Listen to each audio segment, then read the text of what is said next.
이제 오늘 우리에게 주시는 시편 139편 1절에서 6절 말씀을 통해서 나를 아시는 하나님 제목으로 말씀을 나누고자 합니다. 우리가 종종 하는 이야기 중에서 하나님에 대해서 이야기할 때에 전지전능하신 하나님이라는 말을 우리가 많이 하죠. 너무 우리가 자주 듣다 보니까 이 전지전능하시다고 하는 것이 무슨 말인가 그렇게 생각하지 않고 그냥 습관처럼 지나가는 경향이 있습니다. 전지라고 하는 말에 대해서 중국의 신학자 오경웅은 시편 사색에서 이렇게 해석을 했습니다. 깊고 세미한 것까지 남김없이 꿰셔서 환히 아는 것. 전지라고 하는 뜻이 굉장히 좀 어렵죠. 깊고 세미한 것까지 남김없이 꿰셔서 환히 아는 것. 그 전능이라고 하는 이 말은 어떤 일이든 하지 못하는 것이 없다. 이런 뜻입니다. 그건 우리들이 전지전능하신 하나님 이렇게 우리가 고백할 때는 위의 모든 것을 환히 아시고 하지 못하시는 일이 없으신 하나님이다. 이런 뜻이 되겠죠. 그런 의미에서 나를 아시는 하나님, 전지전능하신 하나님 이런 제목과 시편 139편의 말씀을 함께 묵상을 해보았습니다. 요즘에 우리가 그 범죄 예방을 위해서 CCTV가 곳곳에 설치가 되어 있는 것을 여러분들도 아실 겁니다. 설치를 찬성하는 쪽에서는 사각지대를 없애서 범죄를 예방해야 된다. 이렇게 그 이야기를 하죠. 그러나 또 무분별한 CCTV의 설치 때문에 사생활 침해도 무시할 수가 없다고 하는 것이죠. 2021년 말에 CCTV에 대한 그 통계 조사가 나왔는데 우리나라에 1,600만 대 정도가 되는 그 CCTV가 있다고 합니다. 1,600만 대면 어느 정도냐면 우리 3명당 한 학골이에요. CCTV가 3명당 한 개골이고 개인이 하루에 CCTV에 최소한 200회 정도가 노출된다고 하는 것입니다. 그리고 밖에서 우리가 이동을 할 때에는 5초에 한 번 간격으로 우리를 CCTV가 추적을 하고 있다고 하는 것이죠. 이런 보도를 보면 이게 정말 사생활 침해를 너무 하는 것이 아닌가 이런 생각이 들기도 하고 이제는 범죄가 이 땅에 발붙일 사각지대가 없겠구나 또 이런 그 생각도 해보게 됩니다.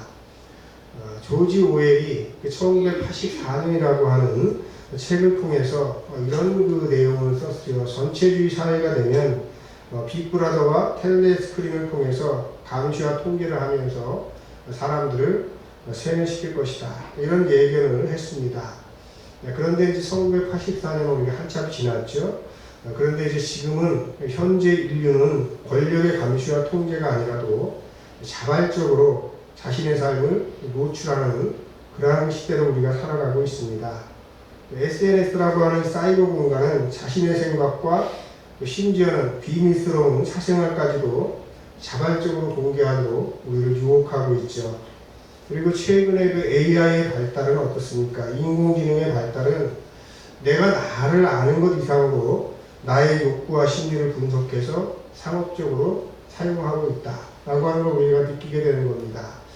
저도 인터넷을 이렇게 하다가 보면 제가 어떤 그 관심 있는 도서나 아니면 또 물건이나 상품 같은 것들을 이렇게 제가 검색을 할 때가 있어요. 그러면 어김없이 그 다음날 문자 메시지가 저한테 옵니다. 이런 상품 지금 싸게 팔고 있는데 이걸 한번 사용해 보시죠. 이걸 어떻게 알았을까? 이게 바로 인공지능의 역할이거든요. 그리고 심지어는 아이폰 같은 경우는 또 쉽이라고 하는 그 기능이 있잖아요. 그래서 우리가 검색을 하지 않아도 그냥 일상에서 대화를 할 때에 그것이 또 들어가서 제가 감기가 걸렸네, 좀 목이 안 좋네. 그럼 그 다음날 또 어떤 문자 메시지가 오냐면 기관지 천식에 좋은 약이 이런 것들이 있어요. 이게 우연이 아니고 이게 인공지능에 기반해서 우리를 상업적으로 다 이렇게 끌어들이는 겁니다. 그러다 보니까 어떻습니까? 페이스북 같은 것도 여러분들이 아시겠지만은 보면 페이스북에 올라온 수많은 내용들을 통해서 그 사람이 어떤 그 지금 생각을 하고 어떤 삶을 살아가고 있는지를 우리가 다 알게 되는 것인데 이런 것들을 여러분들 강제로 하는 것이 아니고 자발적으로 한다라고 하는 것이죠. 우리가 그런 시대로 우리가 살아가고 있다고 하는 것입니다. 자, 그런데 우리가 성경 말씀으로 돌아가 보면 1절 말씀을 보니까 하나님께서 우리를 보시는데 어떻게 우리를 보시냐면 나를 샅샅이 살펴보셨으니 하는 말씀이 있죠. 샅샅이 살펴보신다라고 했을 때 단어에 들어있는 이 샅이라고 하는 단어가 뭐냐면 이 틈을 의미하는 단어거든요. 샅샅이라고 하는 것은 빈틈, 강조되어 있는 뜻이에요. 그러니까 뭡니까? 노경이 아까 앞에서 이야기했죠. 깊고 세미한 것이라고 이렇게 해석했다고 말씀드렸는데, 그래 샅샅이 우리를 살펴보신다고 하는 이 말씀은 하나님께서 우리를 살펴보실 때에 속속들이 빈틈없이 살펴보신다. 이런 의미가 되겠습니다. 하나님께서 우리를 빈틈없이 속속들이 살펴보셨으니 우리를 환히 아시는 거죠. 우리를 환히 아시는 겁니다. 그렇다면 우리 하나님께서는 저 CCTV처럼 우리를 감시하고 통제하시기 위해서 우리를 샅샅이 보고 계시는 것일까? 그게 아니라고 하는 것이죠.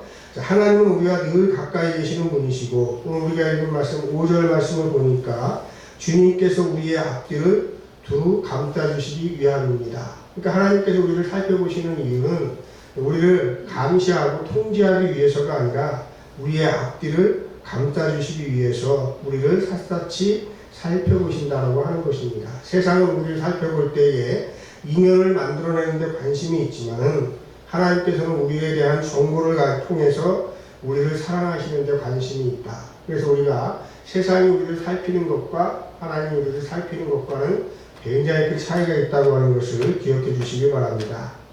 시인이 하나님께서 우리를 샅샅이 살피신다고 하는 이런 그 깨달음을 얻고 6절 말씀에서 이렇게 고백을 하고 있습니다.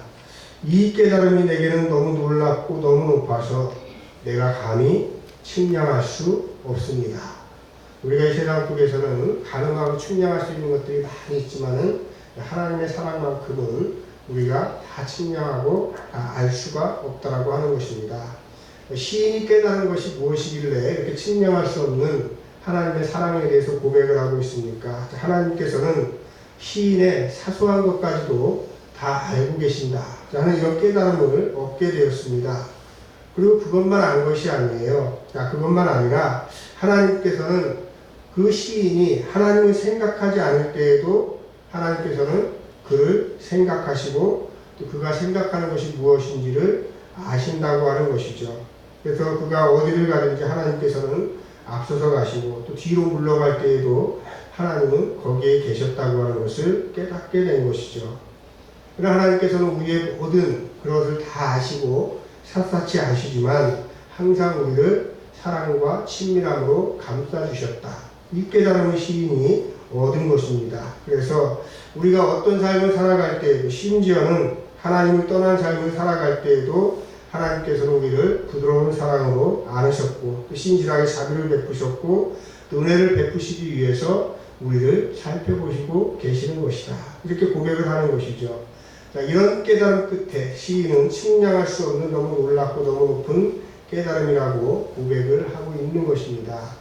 이 시편 시인의 깨달음이 여러분의 깨달음이 되시기를 주님의 이름으로 축원합니다. 나를 아시는 하나님께서는 뭘 아시겠습니까? 내가 생각하고 있는 것을 먼저 아시겠죠. 자, 그래서 우리는 우리의 생각을 지켜야 하는 것이에요. 우리의 생각을 여러분들이 허망한 데 두면 하나님께서 그 생각을 아실 거 아닙니까? 그래서 우리의 생각이 항상 우리가 하나님께서 내 생각을 알고 계신다고 하는 이런 어떤 긴장감 속에서 우리가 살아가야 되는 것이죠. 그래서 생각하면서 우리가 살아야 되는 겁니다. 니콜라스 카라고 하는 사람이 그 생각하지 않는 사람들이라고 하는 책에서 이런 이야기를 했습니다. 자, 정보의 바다라고 하는 인터넷에 익숙한 세대, 스마트폰에 익숙한 세대일수록 생각하지 않고 무분별하게 자기가 선호하는 정보만 받아들인다. 그렇게 지적을 하고 있어요. 그럼 그렇지 않습니까? 우리가 인터넷을 갖다가 우리가 활용을 하다 보면 자기 관심 있는 것만 자꾸 보게 되고 그렇다고 연결되는 것만 자꾸 연결이 되니까 우리가 듣고 싶은 이야기만 듣는 거예요. 자, 이걸 우리가 뭐라고 이야기하냐면 자, 그렇게 우리가 듣고 싶은 이야기만 들어가지고 생기는 그 잘못된 생각을 확증 편향이라고 이야기를 합니다. 자, 확증 편향이라고 하는 것은 뭐냐면 사실 여부를 떠나서 자신의 견해나 또는 주장에 도움이 되는 정보만 선택적으로 취해서 자신이 믿고 싶지 않은 정보는 의도적으로 외면을 하는 거예요. 자, 이러다 보니까 어떻게 됩니까? 다른 말로 자기중심 왜곡이라고도 이렇게 부르는데, 이런 것들이 확증 편향적인 이런 생각들이 그 신앙에 작용을 하게 되면 어떻게 되냐면 이단 사이비에서 벗어날 수가 없는 거예요. 이쪽만 있다 이쪽만 있다 이래가지고 이단 사이비에 관련된 것만 계속 보게 되면 그것과 연결된 사이트만 계속 연결이 되거든요. 다른 건 보이지 않습니다. 그러면 그것만 진리인 것처럼 보이게 되는 거예요. 그러다 보니까 자기가 어떤 잘못된 생각을 하고 있는지를 알지 못하게 되는 것이죠. 그래서 이 SNS의 발달이나 인터넷 발달로 인해서 사람들이 더 똑똑해진 것 같은데 오히려 생각하는 능력을 잃어버렸다라고 하는 것입니다. 그래서 우리는 생각하는 능력을 여러분들 키워야 돼요. SNS에 너무 의존하지 말고 그 얘기는 그 얘기고, 그리고 뉴스에 나오는 이야기도 그거는 그냥 그런 사실이 있는 것이고 그 이면에 더 중요한 것이 있다라고 하는 것을 우리는 늘 기억해야 됩니다. 여러분, 생각하는 능력을 키우려면 어떻게 하겠습니까? 자, 생각하는 능력을 키우려면 할 수 없어요. 고전적인 방법으로 돌아갈 수밖에 없는데 먼저 책을 읽어야 돼요. 책을 읽고 그 다음에 그 책을 그냥 건성건성 읽는 것이 아니고 그 책을 읽고 묵상을 하고 또 같은 책을 읽고 또 친한 사람들과 같이 토론도 하고 정리를 하고 이러면서 그 생각이 커지게 되는 것이죠. 우리 하나님께서는 우리에게 생각의 능력을 키울 수 있는 최고의 선물을 주셨습니다. 그게 바로 뭡니까? 하나님의 말씀이 성령이에요. 그래서 제가 지난주에 새해 첫 주를 맞이하면서 한 해는 여러분들이 하나님의 말씀, 그 성경, 우리에게 행복을 가져다주는 그 성경을 여러분들이 꼭 한번 그 묵상을 하면서 읽고 그러면서 지내십시오. 그렇게 제가 권고를 한 것이고, 그리고 제가 그것의 후속으로 오늘부터 어떻게 그러면 성경 말씀을 우리가 체계적으로 잘 읽어갈 수 있을 것인가 하는 이야기를 여러분들과 함께 나누고 있는 것입니다. 그래서 우리가 하나님의 말씀을 읽고 묵상하는 중에 우리의 생각을 바로 지킬 수 있다라고 하는 걸 여러분들 늘 기억하셔서 여러분 하나님의 말씀을 가까운 곳에 놓고 하나님의 말씀을 늘 묵상하는 삶을 살아가시기를 주님의 이름으로 축원합니다.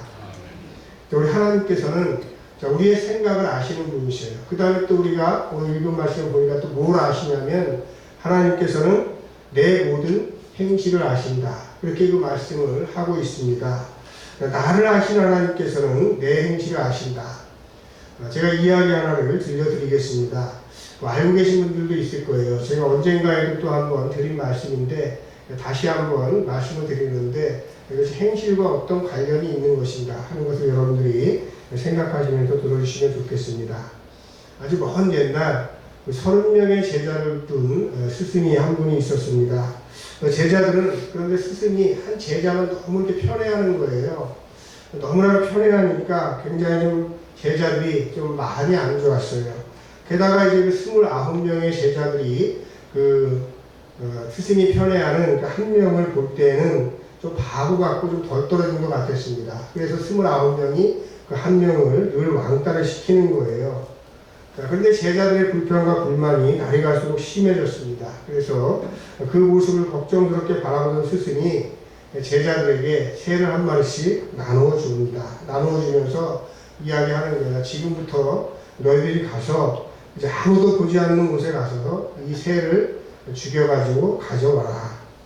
그래서 30명의 제자들은 새를 한 마리씩 가지고 전부 다 숲속으로 들어갔고, 잠시 후에 제자들이 하나둘씩 돌아와서 의미양양하게 죽은 새를 스승에게 가져왔습니다. 그리고 자기들끼리는 모여가지고 내가 이 새를 어떻게 죽였다. 이제 그 이야기를 서로 자랑스럽게 이야기를 하고 있어요. 그런데 그렇게 한참 동안 이야기를 하고 있는데도 스승의 총애를 받는 그 제자가 오지 않는 겁니다. 그래가지고 할 수 없이 이제 스승과 29명의 제자들이 그 한 명을 찾아 나섰죠. 찾아 나서 보니까 얼마 후에 숲속 거기에서 그 한 명이 스승의 총애를 받고 있는 그 덜 떨어졌다고 생각하는 그 제자가 살아있는 새를 안고 서 있는 거예요.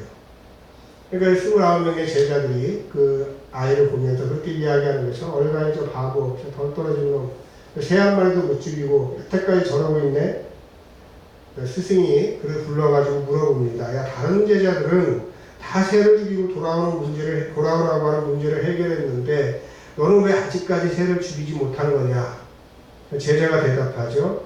스승님께서는 분명히 아무도 보지 않는 곳에서 이 새를 죽여가지고 가져오라고 하셨습니다. 그런데 이 세상에서 아무도 보지 않는 곳은 없었습니다. 제가 나무 뒤에 가서 새를 죽이려고 했는데 그 나무 뒤에 하나님이 계셨습니다. 또 바위 틈에 숨어가지고 새를 죽여보려고 했는데 거기에도 하나님이 계셨습니다. 어두운 동굴 속에 들어가서 새를 죽여보려고 했지만 거기에도 하나님이 보고 계셨습니다. 이 세상 어디에도 하나님이 계시지 않는 곳이 없었습니다. 여러분, 그 30명의 제자들 중에서 스승이 왜 그 한 명의 제자를 이렇게 소명했는지 사랑했는지 여러분들 아시겠죠? 하나님은 계시지 않는 곳이 없어요. 그래서 우리의 모든 행실을 보고 계신다고 하는 것입니다. 그러므로 우리의 행실을 바르게 지키는 것이 중요한 것입니다. 마태복음 5장 16절의 말씀입니다. 이같이 너희 빛이 사람 앞에 비치게 하여 그들로 너희 착한 행실을 보고 하늘에 계신 너희 아버지께 영광을 돌리게 하라. 여러분들의 행실을 보고 다른 사람들이, 하나님을 모르는 사람들이 나도 하나님 믿는 사람 되고 싶다, 이렇게 우리가 살아가는 것이 우리가 신앙인답게 살아가는 것이다, 기억하시길 바랍니다. 그 다음에 우리의 생각을 아시고 우리의 행실을 아시는 하나님께서는 우리 오늘 시편 139편의 말씀을 보니까 또 아시는 것이 있죠. 뭘 아시냐면 내가 하려는 말을 아신다, 이렇게 말씀을 하고 있습니다. 우리가 그 말이라고 하는 것이 굉장히 중요한데, 우리가 실언이라고 하는 말 있죠. 실언. 실언이 뭡니까? 그냥 말 그대로 풀어보면 말을 잃어버렸다라고 하는 이런 뜻이거든요. 그런데 사실 우리가 실언을 하게 되면 말만 잃어버리는 것이 아닙니다. 말만 잃어버리는 것이 아니고 자신의 믿음도 잃어버리는 것이에요. 왜 그렇습니까? 믿음이라고 할 때 믿을 신자가 사람하고 말씀 언자로 이렇게 연결이 되어 있잖아요. 그러니까 결국은 뭐냐면 우리가 실언을 하게 되고 말을 잃어버리게 되면 우리의 믿음만 잃어버리는 것이 아니고 결국은 자기 자신도 잃어버리는 거예요. 그래서 말이 굉장히 중요한 겁니다. 우리가 언어 생활, 제가 언어 생활에 관한 것들은 우리가 뭐 성경에서 너무나 많이 우리에게 말씀을 하고 있죠. 우리가 혀를 제어해야 하고 그 세치의 혀가 우리의 모든 삶을 죽음으로 이끌고 갈 수도 있고, 우리가 어떤 말을 하느냐에 따라서 그 한마디가 그 사람을 죽일 수도 있고 살릴 수도 있다라고 하는 것입니다. 그래서 여러분들 뭐라고 이야기하니까 말이 그 사람 자신이다. 그 사람이 하는 말을 우리가 자세히 들어보게 되면 그 사람이 어떤 사람인지 우리가 금방 알 수 있게 되는 것이죠. 왜 그렇습니까? 말이라고 하는 것은 그냥 나오는 게 아니에요. 말이라고 하는 것은 그 사람의 마음에서 우러나오는 것 때문에 그 말을 통해서 그 사람의 인격과 품격을 가늠할 수 있고 그 사람이 좋아하는 것과 싫어하는 것도 짐작할 수가 있는 거예요. 그래서 마음이 깊은 사람들은 말을 함부로 하지 않죠. 시편 37편 30절에는 이렇게 말씀을 하고 있습니다. 의인의 입은 지혜로우며 그의 혀는 정의를 말한다. 내가 하는 말이 정말 지혜롭고 정의로운 말인지 우리 생각하면서 우리의 언어 생활을 지켜가야 될 것입니다. 우리의 말 한마디가 사람을 죽일 수도 있고 살릴 수 있습니다. 내가 이 정도 얘기한다고 해서 저 사람에게 상처가 되겠어? 이런 여러분들 생각하지 마시기 바랍니다. 그리고 아무리 친한 사람들하고도 우리가 극단적인 말을 하면 안 돼요. 그 말에 대해서 나중에 책임을 지겠다. 내가 더 극단적인 상황으로 우리가 나아갈 수밖에 없기 때문에 그렇습니다. 여러분 말을 할 때마다, 언어 생활을 할 때마다 하나님께서 내가 하는 말을 아신다. 이거 여러분들이 기억하시길 바랍니다. 나를 아시는 하나님, 우리 말씀을 제가 제목으로 드렸는데, 우리 하나님께서는 우리를 깊고 세미한 것까지 빈틈없이 샅샅이 살피시는 분이시다. 이것은 우리를 감시하고 통제하시기 위해서 이렇게 우리를 아시는 것이 아니라 우리의 앞뒤를 두 사랑으로 감싸주시기 위한 것이다. 기억하시길 바랍니다. 그래서 하나님께서 나를 아신다라고 하는 것은 무서운 것이 아니고 너무 놀랍고 너무 높은 최고의 깨달음이라고 하는 것을 또한 기억하시길 바랍니다. 여러분들이 하나님께서는 제일 먼저 뭘 아신다고 했죠? 우리의 생각을 아시고 그 다음에 우리의 뭘 아신다고 했어요? 행동을 하시고 우리의 말을 하신다.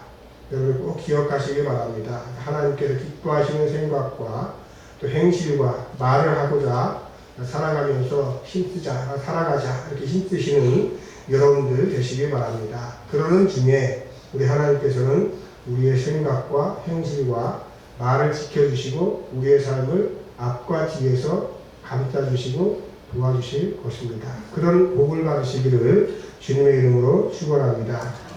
우리 함께 말씀을 기억하면서 거듭 기도드리겠습니다.